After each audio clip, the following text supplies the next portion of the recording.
की ताजा खबर जारी है। और आपके साथ मैं हूं फराह खान। कोलकाता के मिलेनियम पार्क में होने वाले पीएम मोदी के कार्यक्रम की तैयारियों के बीच भगवा रंग पर नीला और सफेद रंग चढ़ाने पर विवाद खड़ा हो गया। बताया गया कि नीला और सफेद रंग ममता बनर्जी को पसंद है, लेकिन बीजेपी ने इस पर ऐतराज जता दिया और ममता सरकार पर हमला बोला।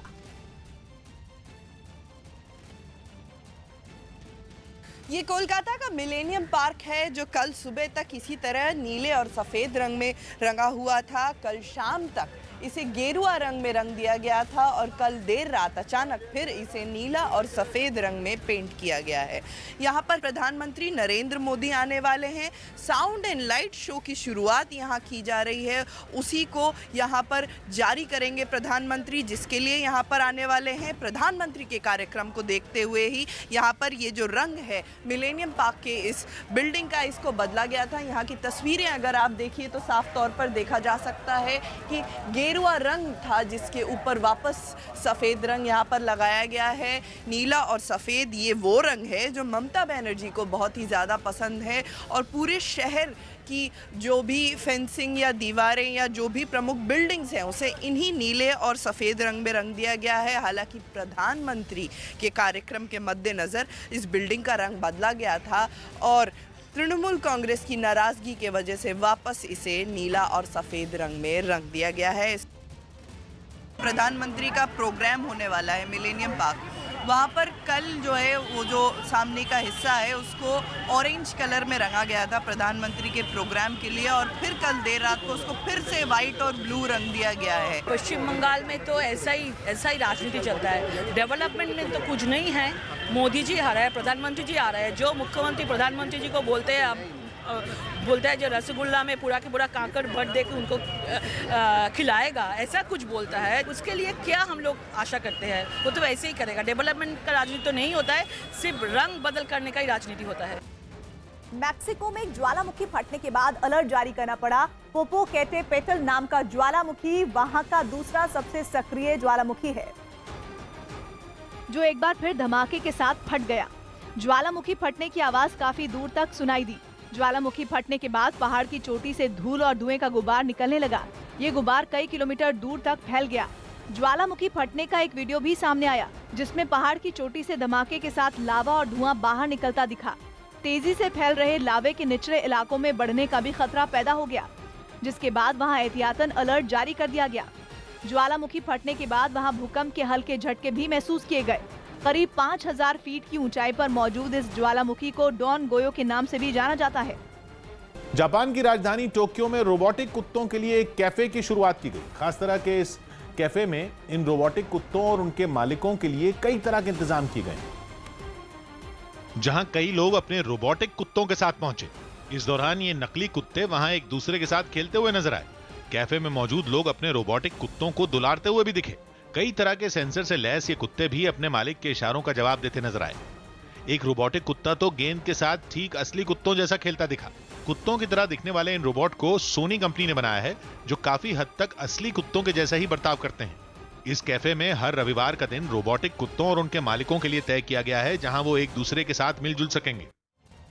भोपाल में कांग्रेस की महिला कार्यकर्ताओं ने बीजेपी नेता गोपाल भार्गव के घर के घेराव के दौरान प्रदर्शन किया। दीपिका पादुकोण के जेएनयू जाने पर गोपाल भार्गव ने उन पर विवादास्पद टिप्पणी की थी, जिस पर कांग्रेस की महिला कार्यकर्ताओं का गुस्सा भड़क गया और उन्होंने हाथों में पोस्टर लेकर नेता प्रतिपक्ष गोपाल भार्गव के घर की ओर कूच कर दिया। प्रदर्शन कर रही कांग्रेस की महिला कार्यकर्ताओं ने गोपाल भार्गव के बयान को महिला विरोधी बताते हुए खूब नारेबाजी की।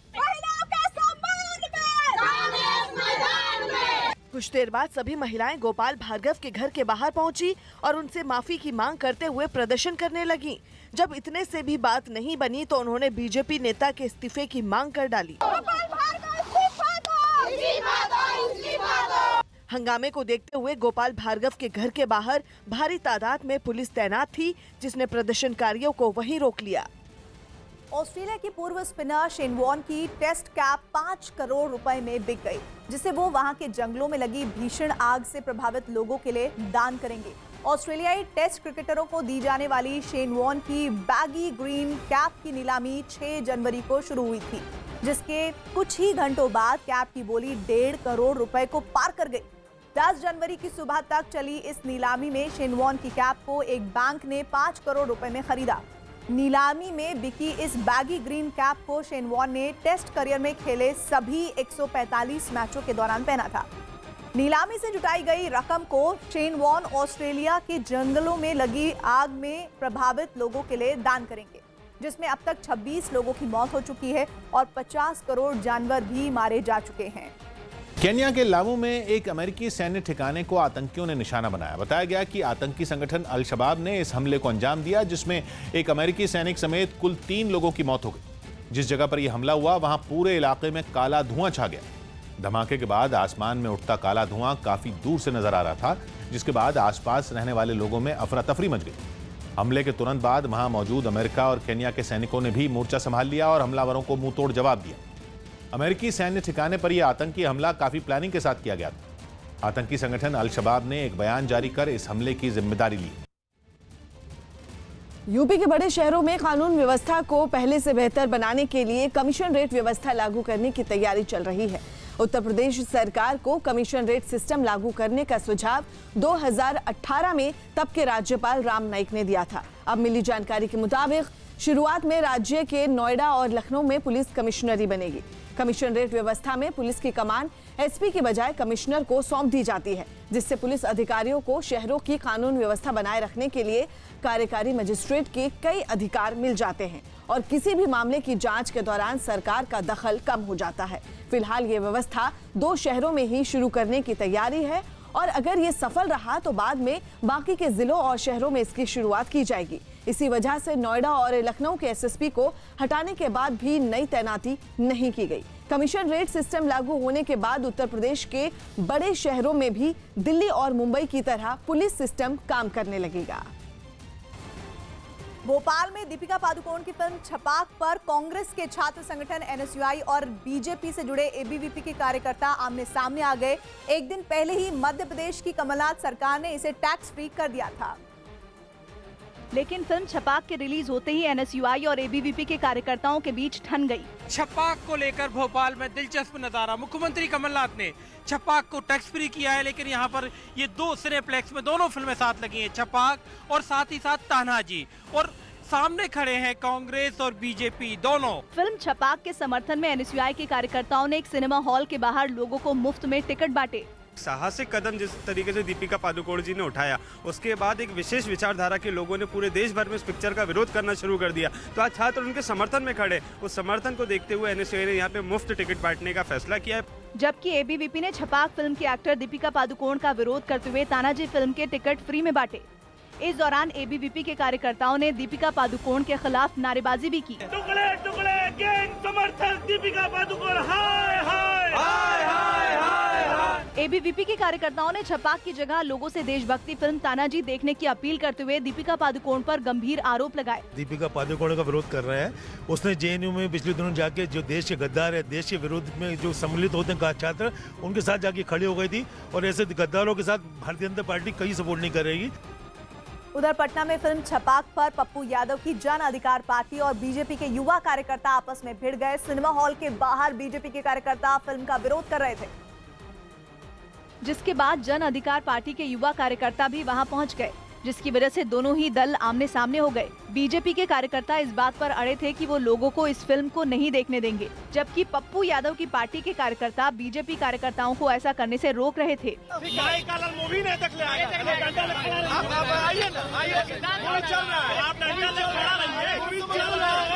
वहां मौजूद पुलिस काफी देर तक इस हंगामे को देखती रही, लेकिन जब बात बिगड़ने लगी तो उसे बीच बचाव के लिए आगे आना पड़ा। पुलिस ने दोनों दलों के कार्यकर्ताओं को वहां से हटने के लिए कहा, लेकिन कोई भी पीछे हटने को तैयार नहीं था। हालांकि पुलिस को इस हंगामे का पहले से ही अंदेशा था और यही वजह थी कि सिनेमा हॉल के बाहर सुरक्षा बढ़ा दी गई थी। पटना में पुलिस का पहरा है। तस्वीरों में आप साफ तौर पर देख सकते हैं, सिनेमा हॉल के बाहर दर्जनों की संख्या में यहाँ पर पुलिस बल तैनात किए गए हैं। इससे पहले दोनों दलों के कार्यकर्ताओं ने इस फिल्म की कलाकार दीपिका पादुकोण के जेएनयू वाले मुद्दे पर लंबी बहस भी की। इससे पहले दीपिका अपनी फिल्म छपाक की कामयाबी की प्रार्थना करने के लिए मुंबई के सिद्धिविनायक मंदिर पहुंची। दीपिका की फिल्म छपाक रिलीज हो चुकी है, जिसकी कामयाबी का आशीर्वाद मांगने के लिए वो सुबह सुबह सिद्धिविनायक मंदिर पहुंची।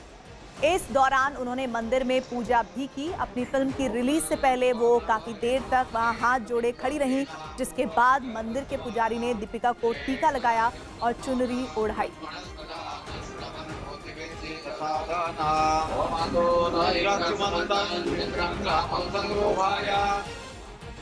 लेकिन दीपिका पादुकोण के जेएनयू जाने पर भी विवाद जारी रहा। बीजेपी के एक और नेता ने उन पर हमला किया। मध्य प्रदेश विधानसभा में नेता प्रतिपक्ष गोपाल भार्गव ने उनके यूनिवर्सिटी जाने पर आपत्ति जताई और उन्हें राजनीति में न पढ़ने की नसीहत दे डाली। गोपाल भार्गव यही नहीं रुके, बल्कि उन्होंने दीपिका को अपने काम से मतलब रखने की भी सलाह दी। जिसका जो जॉब है उसको करें। मैं राजनीति करता हूँ, विधायक हूँ, विधायक दल का नेता हूँ।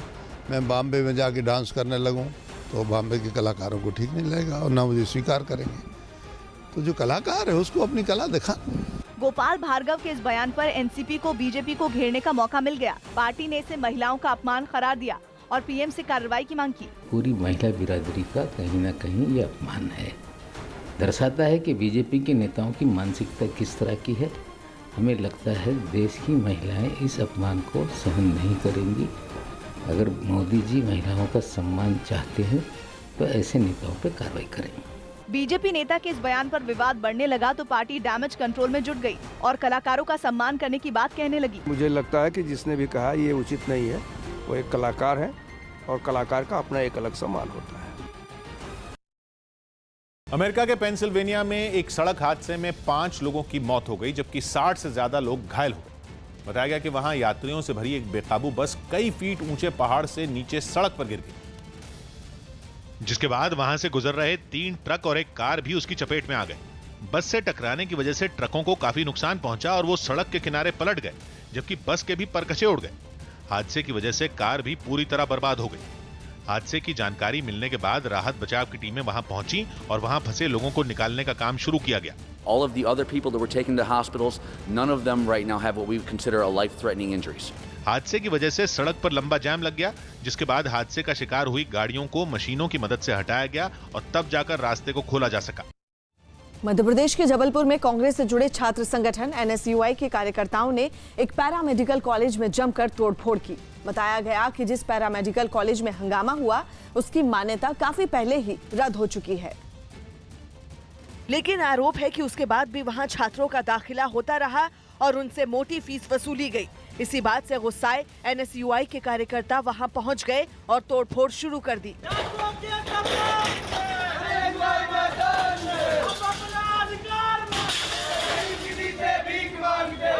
एनएसयूआई कार्यकर्ताओं के साथ उस कॉलेज में पढ़ने वाले छात्र भी वहां पहुंचे और उन्होंने हंगामा किया। प्रदर्शनकारियों का गुस्सा इतने से भी शांत नहीं हुआ। उन्होंने वहां कमरों में रखे फर्नीचर भी तोड़ डाले। हंगामा करने के बाद सभी लोग सड़क पर आए और वहां नारेबाजी करने लगे। छात्रों ने बताया कि कॉलेज की मान्यता रद्द होने की बात उनसे छिपाई गई और उनके भविष्य से खिलवाड़ किया गया। हम लोगों को पहले से नहीं पता था इस कॉलेज की मान्यता रद्द हो गई। तोड़फोड़ करने वाले एनएसयूआई के कार्यकर्ताओं ने अपनी कार्रवाई को सही ठहराया और कॉलेज प्रशासन पर छात्रों का 1 साल बर्बाद करने का आरोप लगाया। बच्चों से 60-60 हजार रुपए की फीस ली गई। उनको डेली कल कहा जा रहा है, कल फॉर्म भर जाएगा, परसों फॉर्म भर जाएगा।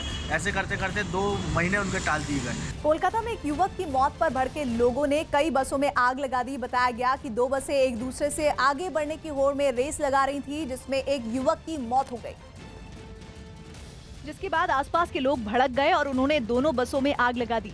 साथ ही वहां खड़ी एक और बस को भी निशाना बनाया। इस हंगामे की खबर मिलते ही पुलिस वहां पहुंच गई और युवक की मौत के बाद सड़क पर प्रदर्शन कर रहे लोगों को वहां से हटाने लगी।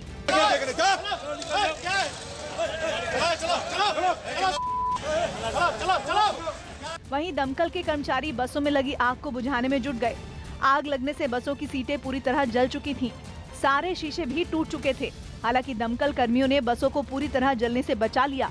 लोगों के गुस्से को देखते हुए पूरे इलाके में सुरक्षा बल के जवानों को तैनात कर दिया गया ताकि फिर कोई हंगामा न खड़ा हो। उन्नाव में एक महिला ने अवैध संबंधों के शक में अपने पति की पिटाई कर दी। यूपी के उन्नाव में एक महिला ने अवैध संबंध के शक में एंटी रोमियो टीम की दरोगा के घर पहुंचकर वहां रह रहे अपने पति की पिटाई कर दी। जांच की जा रही है, जांचोपरांत अग्रिम कार्रवाई की जाएगी।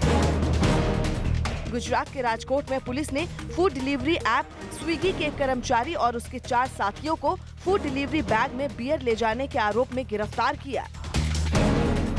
अमरावती को आंध्र प्रदेश की राजधानी बनाने की मांग पर पदयात्रा करने कृष्णा पहुंचे पूर्व सीएम चंद्रबाबू नायडू का टीडीपी के कार्यकर्ताओं ने जोरदार स्वागत किया। जम्मू कश्मीर के राजौरी में बर्फबारी के बाद सड़कों पर जमी बर्फ को हटाने का काम शुरू किया गया। सड़कें बंद होने से इलाके के लोगों की परेशानी बढ़ी। ये मेन रोड है हमारी, तकरीबन इसमें मसलन बहुत सारी दुनिया आती जाती है इस रास्ते से, तो ये बड़ी परेशानी हो गई है लोगों को। यूपी के बदायूं में 25 फीट गहरे कुएं में गिरे लड़के को करीब 6 घंटे तक चले रेस्क्यू ऑपरेशन के बाद सुरक्षित बाहर निकाल लिया गया। पंप को ठीक करने के लिए गया हुआ था और वहाँ पे कुछ ईंटें खींचने लगा, जिससे कि पूरी ईंटें उसके ऊपर गिर गई लगी। यूपी के उन्नाव में महिलाओं की सुविधा के लिए जिला अस्पताल के बाहर पिंक शौचालय का उद्घाटन किया गया। इस शौचालय में छोटे बच्चों के लिए झूलों का भी इंतजाम किया गया है। राजस्थान के रतनगढ़ में एक महिला ने डिलीवरी के बाद अपने बच्चे को अस्पताल के बाहर छोड़ा। बच्चे को अस्पताल में भर्ती करवाया गया। हरियाणा के पंचकुला में एक संगठन ने आवारा जानवरों को हादसे से बचाने के लिए उनकी गर्दनों पर रोशनी पड़ने पर चमकने वाली रेडियम के बैंड लगाए। अपनी नई फिल्म के लिए लोकेशन तलाश करने film maker Karan Johar UP के वृंदावन पहुंचे। चीन के हाबिन शहर में हर साल की तरह इस बार भी international ice and snow festival की धूमधाम से शुरुआत की गई। बर्फ के इस थीम पार्क को तैयार करने के लिए करीब 10,000 कलाकारों ने 15 दिन तक मेहनत की, जिसे पूरी तरह से तैयार होने के बाद लोगों के लिए खोल दिया गया। इस दौरान बर्फ से बने इस थीम पार्क को खूबसूरत रोशनी से सजाया गया। इसके साथ ही वहां शानदार आतिशबाजी भी की गई। इस थीम पार्क में बर्फ से कई ऊंची इमारतें और महल बनाए गए। इसके अलावा वहां बर्फ से ही कई खूबसूरत कलाकृतियां भी बनाई गईं। बर्फ से बने इस खूबसूरत शहर को देखने के लिए वहां बड़ी तादाद में सैलानी भी पहुंचे, जो जमकर मस्ती करते नजर आए। Yeah, we really like it. Yeah, it's magnificent. कई सैलानी बर्फ पर फिसलने वाली साइकिल की सवारी करते दिखे। इस थीम पार्क के लिए पास ही की एक जमी हुई नदी से बर्फ को लाया गया, जिसे पहले बड़े बड़े टुकड़ों में काटा गया और फिर बाद में आपस में जोड़कर एक आकार दिया गया। इस दौरान कलाकारों ने -20 डिग्री तक के तापमान में काम किया। दिल्ली पुलिस ने 2 दिन पहले गिरफ्तार किए गए 3 संदिग्ध आतंकियों से पूछताछ के बाद ISIS के नए मॉड्यूल का पर्दाफाश करने का दावा किया है। जानकारी के मुताबिक ये आतंकी दिल्ली और गुजरात में बड़ी आतंकी साजिश को अंजाम देने की फिराक में थे। दिल्ली पुलिस की स्पेशल सेल ने इन आतंकियों को दिल्ली के वजीराबाद इलाके में हुई एक मुठभेड़ में गिरफ्तार किया है। जानकारी के मुताबिक पुलिस और सेना के भर्ती कैंप इन आतंकियों के निशाने पर थे और इसके साथ ही इनके निशाने पर दिल्ली NCR समेत देश भर के RSS के कई बड़े नेता थे। बताया गया कि कुछ दिन पहले वडोदरा से गिरफ्तार एक संदिग्ध आतंकियों ने इस काम के लिए दिल्ली से गिरफ्तार किए गए संदिग्धों से मुलाकात की थी। पुलिस का दावा है कि गिरफ्तार किए गए संदिग्ध आतंकी कोडवर्ड में बात करते थे, जिसे सुरक्षा एजेंसियां डिकोड करने की कोशिश में जुटी हैं, जबकि इनके बाकी साथियों को पकड़ने के लिए सुरक्षा एजेंसियां दिल्ली, गुजरात और तमिलनाडु में छापेमारी कर रही हैं। कनाडा के प्रधानमंत्री जस्टिन ट्रूडो ने ईरान पर क्रैश हुए यात्री विमान को मिसाइल से मार गिराने के आरोप लगाए हैं। हालांकि पहले इस विमान के क्रैश होने की वजह इंजन में आई गड़बड़ी को बताया गया था, लेकिन इस हादसे से जुड़ा एक वीडियो सामने आने के बाद विमान पर मिसाइल दागे जाने के आरोप लगाए जाने लगे। इस वीडियो में हवा में ऊपर की तरफ उड़ती कोई चीज नजर आई, जिसके विमान से टकराने के बाद वहां जोरदार धमाका हुआ। दावा किया गया कि ये ईरान की ही कोई मिसाइल थी, जिसके टकराने के बाद विमान में आग लग गई और वो जोरदार धमाके के साथ नीचे गिर गया। इस विमान ने बुधवार को तेहरान हवाई अड्डे से उड़ान भरी थी और उड़ान भरने के कुछ मिनट बाद ये वहां से 60 किलोमीटर दूर परंद नाम की जगह पर क्रैश हो गया। लेकिन जहां विमान क्रैश हुआ था वहां से करीब 2 किलोमीटर की दूरी पर एक मिसाइल का मलबा मिला। दावा किया गया कि ये वही मिसाइल थी जिसे पास के एक फौजी अड्डे से यूक्रेन के यात्री विमान पर दागा गया था। अमेरिकी रक्षा विभाग की खुफिया रिपोर्टों में भी विमान पर मिसाइल दागे जाने का दावा किया गया। इन रिपोर्टों के मुताबिक ईरान ने इस यात्री विमान को अमेरिकी लड़ाकू विमान समझ लिया और उसे मिसाइल से मार गिराया। इन अटकलों के बीच ही कनाडा के प्रधानमंत्री जस्टिन ट्रूडो ने विमान पर मिसाइल दागे जाने का दावा किया। The evidence indicates that the plane was shot down by an Iranian surface-to-air missile. New information reinforces the need for a thorough investigation into this matter. उनके इस दावे का ब्रिटेन के प्रधानमंत्री बोरिस जॉनसन ने भी समर्थन किया। इस हादसे में कनाडा के 63 जबकि ब्रिटेन के 3 नागरिकों की मौत हो गई थी। हालांकि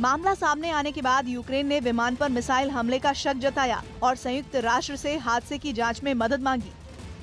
इजराइल के तेल अवीव शहर में कुछ घंटों की बारिश और बाढ़ से हालात बिगड़ गए। शहर के ज्यादातर इलाकों में पानी भर गया, जबकि सड़कें नदियों में तब्दील हो गई और उनका पानी शहर के अंदर घुस गया। सड़कों पर खड़ी कई गाड़ियां पानी में डूब गईं। कई जगहों पर तो गाड़ियों के डूबने की वजह से उनमें मौजूद लोग भी अंदर ही फंस गए, जिसकी जानकारी मिलते ही बचाव दल के लोग गाड़ियों में फंसे लोगों की मदद के लिए पहुंचे और उन्हें सुरक्षित जगहों पर पहुंचाया। शहर की सड़कों पर जिधर भी नजर गई वहां पानी और उसमें डूबी हुई गाड़ियां ही दिखाई दी। तेल अवीव शहर के दूसरे हिस्सों से भी बाढ़ की डरा देने वाली तस्वीरें सामने आईं। भारी बारिश के बाद पानी का तेज बहाव अपने साथ कई गाड़ियों और सड़कों के किनारे लगे कूड़ेदान बहा ले गया। ये गाड़ियां और कूड़ेदान सड़क किनारे बने नालों में फंसे दिखाई दिए। एक रेस्टोरेंट में भी बारिश का पानी घुस गया, जिससे बचने के लिए वहां मौजूद लोग मेजों पर चढ़ गए और पानी के कम होने का इंतजार करने लगे। महाराष्ट्र के जलगांव में हुई बीजेपी की बैठक में एक आदमी ने मंच पर बैठे नेताओं पर स्याही फेंक दी। ये घटना तब हुई जब मंच से बीजेपी के सीनियर नेता और पूर्व मंत्री गिरीश महाजन कार्यकर्ताओं से बात कर रहे थे। तभी एक आदमी पीछे से मंच पर स्याही के साथ चढ़ गया और वहां खड़े नेताओं पर स्याही फेंक दी। इससे पहले कि मंच पर मौजूद नेता कुछ समझ पाते, उस आदमी ने हाथापाई शुरू कर दी। फिर तुरंत नीचे से कुछ कार्यकर्ता मंच पर चढ़े और स्याही फेंकने वाले आदमी को पकड़कर वहां से बाहर ले गए। स्याही के छींटे मंच पर मौजूद बीजेपी के कई नेताओं की शर्ट पर पड़ी। एक नेता की तो पूरी शर्ट स्याही पड़ने से खराब हो गई, जिसे कई नेता घेर कर खड़े हो गए। बीजेपी नेता गिरीश महाजन की शर्ट पर भी स्याही की छींटे पड़ी। घटना के बाद बैठक में मौजूद कार्यकर्ताओं ने हंगामा करना शुरू कर दिया, जिन्हें पार्टी के सीनियर नेता गिरीश महाजन शांत करवाते नजर आए और कुछ देर बाद वो वहां से चले गए। बीजेपी की इस बैठक में केंद्रीय मंत्री राव साहेब दानवे भी मौजूद थे। जिन्होंने एक काम यहाँ पर गलत काम किया है, उनके बारे में जरूर हम लोग ऊपर सिफारिश हमने की है और उनके ऊपर सख्त से कार्रवाई की जाएगी। सुप्रीम कोर्ट ने जम्मू कश्मीर में लगी पाबंदियों की एक हफ्ते में समीक्षा करने का आदेश दिया। आर्टिकल 370 हटने के बाद से ही घाटी में इंटरनेट सेवाएं कई सुविधाओं के साथ ही बैन उन पर लगा हुआ है, जिनके खिलाफ सुप्रीम कोर्ट में कई याचिकाएं दायर की गई थी, जिन पर सुनवाई करते हुए सभी पाबंदियों की 7 दिन में समीक्षा करने का आदेश दिया गया।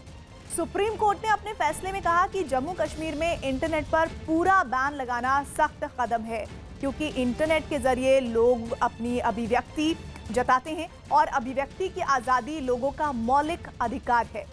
इसलिए इस पर लंबे वक्त तक बैन नहीं लगाया जा सकता। इतना ही नहीं, सुप्रीम कोर्ट ने वहां सभी जरूरी सेवाओं के लिए 7 दिन के अंदर इंटरनेट शुरू करने का आदेश भी दिया। इसके अलावा अदालत ने यह भी कहा कि लंबे समय तक इंटरनेट पर पाबंदी और धारा 144 लगाना शक्तियों का गलत इस्तेमाल करने जैसा है। इसलिए केंद्र सरकार घाटी में जारी किए गए सभी आदेशों को सार्वजनिक करे। कोर्ट के इस निर्देश के बाद सरकार को अब पाबंदी से जुड़ी सभी जानकारियों को सबके सामने रखना होगा। सुप्रीम कोर्ट का ये बड़ा फैसला उस वक्त आया है जब 15 देशों के राजनयिक कश्मीर दौरे पर हैं। जम्मू कश्मीर में लगी पाबंदियों पर कोर्ट के इस आदेश से कांग्रेस खुश है और इस मुद्दे पर वहां के लोगों की इसे जीत बता रही है। सुप्रीम कोर्ट को मैं जम्मू कश्मीर की जनता की तरफ से बहुत बहुत हार्दिक बधाई देना चाहता हूं कि उन्होंने 4-5 मुद्दों पे बड़े फैसले लिए हैं। कांग्रेस भले ही सुप्रीम कोर्ट के आदेश को जम्मू कश्मीर के लोगों की जीत मान रही हो, लेकिन बीजेपी ने समीक्षा की रिपोर्ट का इंतजार करने का फैसला किया। हम सरकार को बधाई देना चाहेंगे कि जिस प्रकार से आर्टिकल 370 के अब्रोगेशन के पश्चात बहुत प्रोवोकेशन होने के बावजूद भी एक शांति का माहौल पूरे देश में और खास करके जम्मू कश्मीर में बना रहा। जिस प्रकार एक भी गोली नहीं चली, कोई जान नहीं गई, कोई हताहत नहीं हुआ, ये अपने आप में the government has faced a huge challenge successfully. दक्षिण कंबोडिया में एक 7 मंजिला इमारत के ढहने से हुए हादसे में 36 लोगों की मौत हो गई। हादसे के वक्त इमारत में काम चल रहा था, जिसकी वजह से कई मजदूर मलबे में ही दब गए, जिन्हें राहत और बचाव दल के लोगों ने काफी मेहनत के बाद मलबे से बाहर निकाला। बताया गया कि मलबे से करीब 23 लोगों को जिंदा बाहर निकाला गया। मलबे में दबे एक कुत्ते की जान भी रेस्क्यू टीम ने बचाई और उसे भी बाहर निकाला। हालांकि अब भी मलबे में कुछ और लोगों के दबे होने की आशंका जताई जा रही है, जिसकी वजह से घटना वाली जगह पर अभी मशीनों की मदद से, खुदाई करने वाली मशीनों की मदद से मलबे को हटाने का काम जारी है। बताया गया कि इमारत को बना रहा ठेकेदार भी इस हादसे में मारा गया। पुलिस ने बिल्डिंग के मालिक को हिरासत में ले लिया और मामले की जांच में जुट गई। उत्तराखंड के पिथौरागढ़ में पिछले कुछ दिनों से हुई भारी बर्फबारी की वजह से ऊंचे पहाड़ पूरी सफेद चादर में ढक चुके हैं। बर्फबारी ने भले ही इलाके में लोगों की मुश्किलें बढ़ा दी हों, लेकिन मौसम खुलने के बाद बर्फ से ढके पहाड़ों पर सूरज की रोशनी पड़ने पर शानदार नजारा देखने को मिल रहा है। सूरज की रोशनी में पंचाकुली और शिप्ला केदार जैसी ऊंची चोटियों पर बर्फ सोने की तरह चमकती नजर आ रही है। कोलकाता में प्रधानमंत्री के दौरे से पहले एक पार्क का रंग बदलने पर विवाद बढ़ गया। इसी पार्क में प्रधानमंत्री एक कार्यक्रम का उद्घाटन करने पहुंचने वाले हैं, जिसके लिए पार्क का रंग बदलकर भगवा कर दिया गया था। लेकिन रातों रात भगवा पर फिर से सफेद रंग कर देने से सियासी हंगामा बढ़ गया। इससे पहले सीएए और एनआरसी के मुद्दे पर भी राज्य और केंद्र सरकार के बीच काफी खींचतान हुई थी और अब पार्क के रंग पर भी सियासत बढ़ने के आसार बन गए हैं। प्रधानमंत्री नरेंद्र मोदी कल यहाँ पर आने वाले हैं। एक कार्यक्रम में एक लाइट एंड साउंड शो का उद्घाटन करने वाले हैं, जिसके लिए इसका रंग बदलकर गेरुआ किया गया था और संभवतः सत्तारूढ़ टीएमसी की नाराजगी की वजह से वापस इसे बदल करके सफेद और नीले रंग में रंग दिया गया। दावा किया जा रहा है कि मिलेनियम पार्क में किया गया सफेद और नीला रंग ममता बनर्जी को काफी पसंद है। ये वो रंग है जो मुख्यमंत्री ममता बनर्जी को खास तौर पर बहुत पसंद है और यहाँ पर जितने भी बिल्डिंग्स हैं, जो पुराने बिल्डिंग्स हैं, जो सरकारी दफ्तर हैं या फिर सड़क किनारे जो दीवारें और फेंसेस हैं, उन्हें भी सफेद और नीले रंग में रंगा गया है। प्रधानमंत्री के दौरे के लिए मिलेनियम पार्क को एसपीजी ने अपने कब्जे में ले लिया है और सुरक्षा इंतजाम भी बढ़ा दिए गए हैं। सुप्रीम कोर्ट ने उन 60 बच्चों को डिटेंशन सेंटर में भेजे जाने के दावे पर केंद्र और असम सरकार से जवाब मांगा, जिनका नाम एनआरसी में नहीं है। इस मामले में सुप्रीम कोर्ट के सामने ये जानकारी रखी गई कि असम में ऐसे 60 बच्चों की पहचान हुई है, जिन्हें उनके माता पिता से अलग रखा गया। दावा है कि इन बच्चों के माता पिता का नाम तो एनआरसी में आ गया, लेकिन वो इस लिस्ट से बाहर रह गए। शक जताया जा रहा है कि सरकार ने इन बच्चों को उनके माता पिता से अलग कर किसी डिटेंशन सेंटर में रखा है। हालांकि सरकार की तरफ से अटॉर्नी जनरल ने सुप्रीम कोर्ट में इस दावे को सिरे से खारिज कर दिया। फिलहाल सुप्रीम कोर्ट ने केंद्र और असम सरकार को नोटिस जारी कर 4 हफ्तों में इस पर जवाब देने के लिए कहा। उत्तर प्रदेश के झांसी में शिक्षकों के 2 गुटों में झड़प हो गई। बताया गया कि शिक्षक संघ के कामकाज को लेकर दोनों गुटों में विवाद चल रहा था, जिसके बाद एक गुट के 2 शिक्षक बेसिक शिक्षा अधिकारी के दफ्तर पर पहुंचे और दूसरे गुट के शिक्षकों के नेता पर हमला बोल दिया। इस दौरान दूसरे गुट के शिक्षक भी वहां जमा हो गए और हमलावरों को घेर लिया। इसके बाद दोनों गुटों में तीखी बहस होने लगी। इस दौरान हमला करने वाले एक शिक्षक ने पिस्तौल निकाल ली और गोली मारने की धमकी देने लगा। पिस्तौल निकालते ही दूसरे गुट के शिक्षक और भी भड़क गए।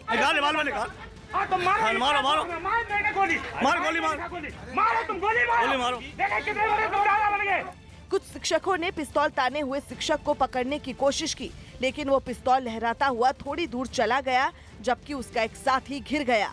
इसी बीच पिस्तौल लहराने वाले शिक्षक ने हवा में गोली चला दी, जिसके बाद वहां भगदड़ मच गई। इस दौरान दूसरे गुट के शिक्षकों ने उसके एक साथी को पकड़ लिया और हत्या करने का आरोप लगाते हुए उसे पुलिस के हवाले कर दिया। पिस्टल निकाली लाइसेंसी दोनों लोगों ने, तब एक को हमारे साथियों ने, हम लोगों ने पीछे से पकड़ा। इनने भागते हुए दूसरे मेरे ऊपर फायर किया, जो पत्थर में वहां लगा और मैं किसी से जान बचा के भागा। अमेरिका के टेक्सास में एक तेज रफ्तार बाइक सवार पर हिरण ने अचानक झपट्टा मार दिया। हादसे के वक्त वहां एक जंगली इलाके में बाइक रेस चल रही थी, लेकिन जैसे ही बाइक सवार पेड़ों के पास पहुंचा, वहां मौजूद हिरण ने उस पर छलांग लगा दी। इससे पहले एक बाइक सवार वहां रफ्तार के साथ ऊबड़ खाबड़ जंगली रास्ते से गुजरता दिखा। तभी पीछे से आ रहा उसका साथी रेसर ओवरटेक करते हुए उससे आगे निकल गया, लेकिन जैसे ही कुछ मीटर आगे बढ़ा, झाड़ियों के पीछे छिपे एक हिरण ने अचानक उस पर झपट्टा मार दिया। हिरण के कूदने की वजह से बाइक सवार नीचे गिर पड़ा और हिरण के साथ काफी दूर तक घिसटता चला गया, जबकि उसकी बाइक भी कलाबाजी खाते हुए दूर जा गिरी। हालांकि हिरण फौरन ही उठ खड़ा हुआ और वहां से भाग गया, जबकि बाइक सवार को भी ज्यादा चोटें नहीं आई और वो उठने की कोशिश करने लगा। इस दौरान उसके दूसरे साथी रेसर भी वहां पहुंच गए, जिसके बाद बाइक सवार लंगड़ाते हुए अपनी बाइक के पास पहुंचा और उस पर दोबारा सवार हो गया। जापान की राजधानी टोक्यो में रोबोटिक कुत्तों के लिए एक कैफे की शुरुआत की गई। खास तरह के इस कैफे में इन रोबोटिक कुत्तों और उनके मालिकों के लिए कई तरह के इंतजाम किए गए, जहां कई लोग अपने रोबोटिक कुत्तों के साथ पहुंचे। इस दौरान ये नकली कुत्ते वहां एक दूसरे के साथ खेलते हुए नजर आए। कैफे में मौजूद लोग अपने रोबोटिक कुत्तों को दुलारते हुए भी दिखे। कई तरह के सेंसर से लैस ये कुत्ते भी अपने मालिक के इशारों का जवाब देते नजर आए। एक रोबोटिक कुत्ता तो गेंद के साथ ठीक असली कुत्तों जैसा खेलता दिखा। कुत्तों की तरह दिखने वाले इन रोबोट को सोनी कंपनी ने बनाया है, जो काफी हद तक असली कुत्तों के जैसा ही बर्ताव करते हैं। इस कैफे में हर रविवार का दिन रोबोटिक कुत्तों और उनके मालिकों के लिए तय किया गया है, जहां वो एक दूसरे के साथ मिलजुल सकेंगे। जम्मू कश्मीर में सेना की मुस्तैदी की वजह से आतंकी किसी वारदात को अंजाम नहीं दे पा रहे हैं और इसी बौखलाहट में इन आतंकी संगठनों ने अब आम लोगों को धमकाने की कोशिश शुरू कर दी है। इसी के तहत शोपियां में आतंकी संगठन हिजबुल मुजाहिदीन दीवारों पर पोस्टर लगाए हैं, जिनके जरिए लोगों को अपने बच्चों को सेना और पुलिस के स्कूलों में नहीं भेजने की चेतावनी दी है। इतना ही नहीं, हिजब ने इन पोस्टरों के जरिए लोगों को रात के वक्त घरों से बाहर नहीं निकलने की भी धमकी दी है। जेएनयू हिंसा मामले में केंद्र ने विश्वविद्यालय के छात्रों की कुछ मांगे मानी, लेकिन वीसी को नहीं हटाया। 5 जनवरी की रात जेएनयू कैंपस में जो हिंसा हुई थी, उसके लिए छात्र वाइस चांसलर पर लापरवाही का आरोप लगा रहे हैं। यही नहीं, एक दिन पहले छात्रों ने वीसी को हटाने के लिए प्रदर्शन भी किया था, जिसके बाद लगातार दूसरे दिन जेएनयू छात्र संघ के प्रतिनिधियों और शिक्षा सचिव अमित खरे की बैठक हुई। इस बैठक में यूजीसी के अधिकारी भी शामिल थे। इस दौरान छात्रों ने वीसी को हटाने समेत अपनी कई मांगे शिक्षा सचिव को बताई, जिसके बाद ये तय हुआ कि जेएनयू के छात्रों को हॉस्टल का सर्विस और यूटिलिटी चार्ज नहीं देना होगा। That we have discussed with UGC and the appropriate modality will be worked out. Chairman was with me for a long time, Chairman UGC. We will work out the modality for the additional service. हालांकि JNU छात्र संघ की अध्यक्ष आयशी घोष को अभी भी इससे जुड़े सर्कुलर का इंतजार है।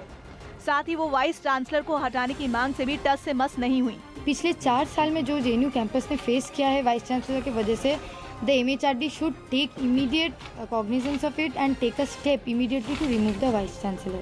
जबकि केंद्र सरकार ने छात्रों की वीसी को हटाने की मांग को नहीं माना है, लेकिन खबर है कि कैंपस में मारपीट की घटना के बाद छात्रों ने वीसी के खिलाफ जिस तरह से गुस्सा जताया, उस पर केंद्र सरकार ने सख्ती दिखाई।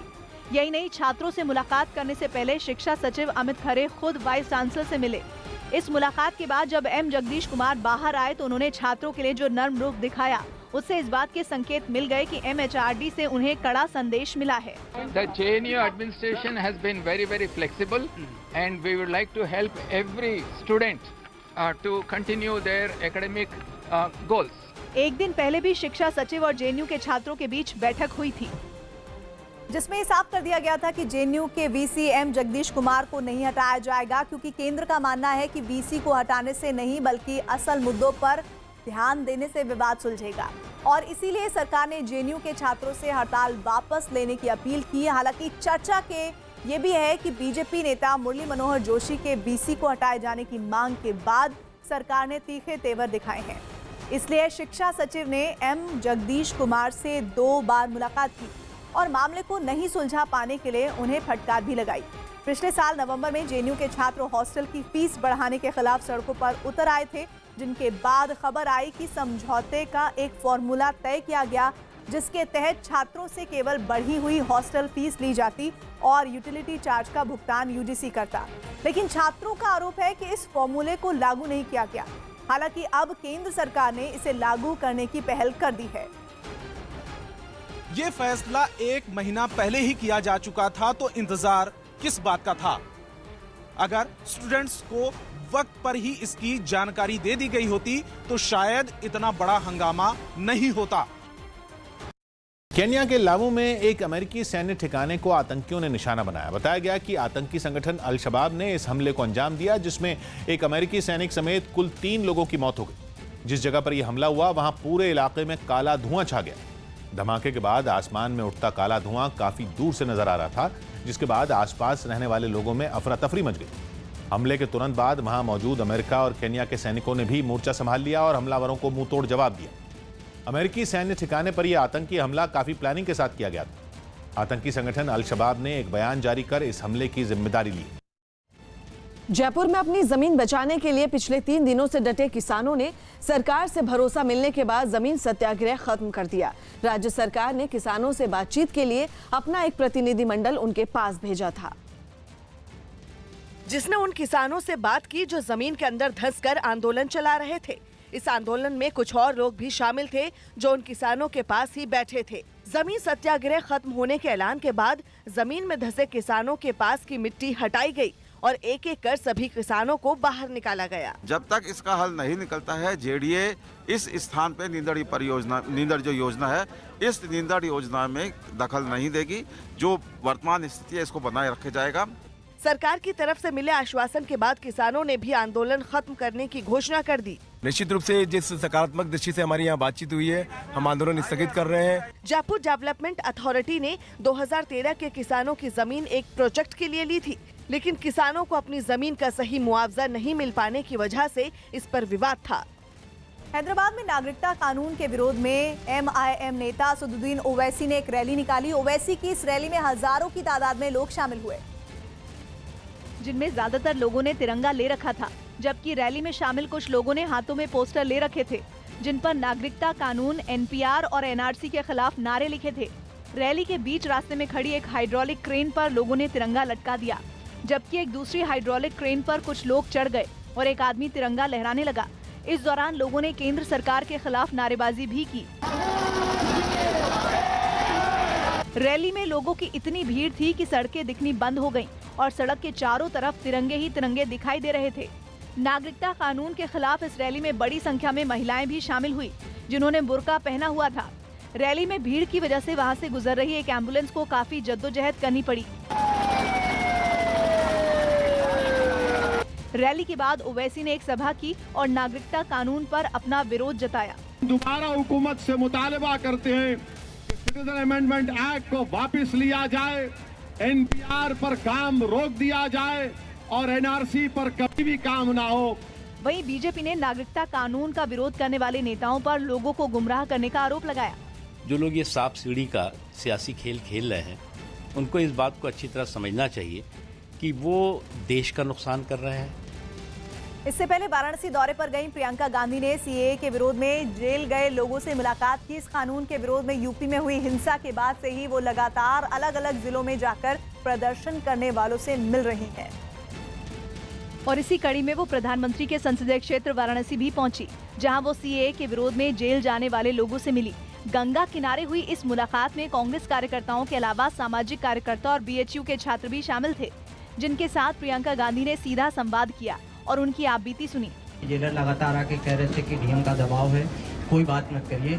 इवन कि जो जेल के अंदर के दूसरे कैदी हैं उनसे तक मिलने नहीं दिया जाता था। उस समय जब TV पर या कहीं से अखबार की कोई कटिंग मिल गई कि आपने आवाज उठाई है, तो एक भरोसा सा हुआ कि कहीं न कहीं हम लोगों की आवाज जा रही है। इस दौरान वहां 14 महीने की बच्ची चंपक की मां एकता भी मौजूद थी।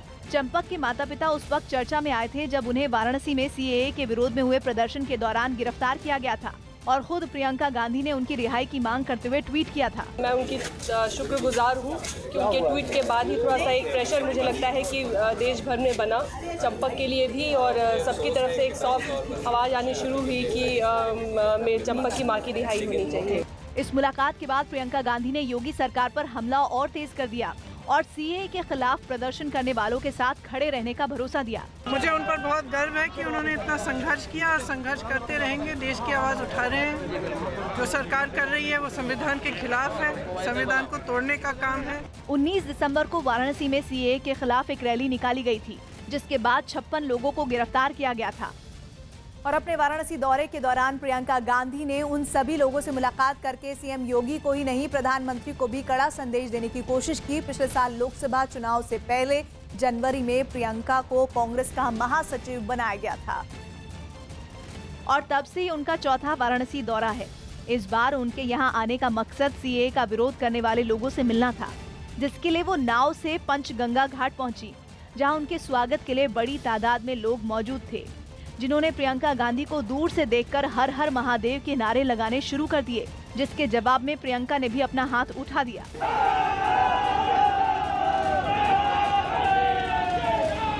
नाव से उतरने के बाद प्रियंका गांधी सीधा वहां बने मंदिर में गईं और पूजा की।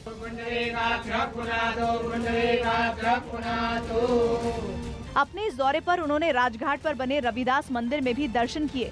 हालांकि बीजेपी ने प्रियंका के वाराणसी दौरे को खास तवज्जो नहीं दी। जाने दीजिए, अच्छी बात है, थोड़ा घूमें टहलें, जाएं, देखें, जमीन की हकीकत समझें।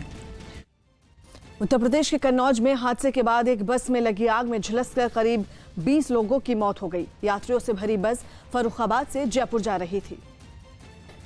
लेकिन कन्नौज के छिबरामऊ में जीटी रोड पर खड़े एक ट्रक से जोरदार टक्कर हो गई, जिसके बाद दोनों गाड़ियों में भीषण आग लग गई। ये आग इतनी भयंकर थी कि उसने कुछ ही पलों में बस और ट्रक को अपनी चपेट में ले लिया और उसमें से आग की ऊंची ऊंची लपटें निकलने लगी। देखते ही देखते दोनों गाड़ियां आग का गोला बन गईं और बस में सवार ज्यादातर लोग अंदर ही फंसे रह गए। इस हादसे की खबर मिलते ही पास के लोगों का वहां पहुंचना भी शुरू हो गया और दर्दनाक हादसे को देखकर वारदात वाली जगह पर चीख पुकार मच गई।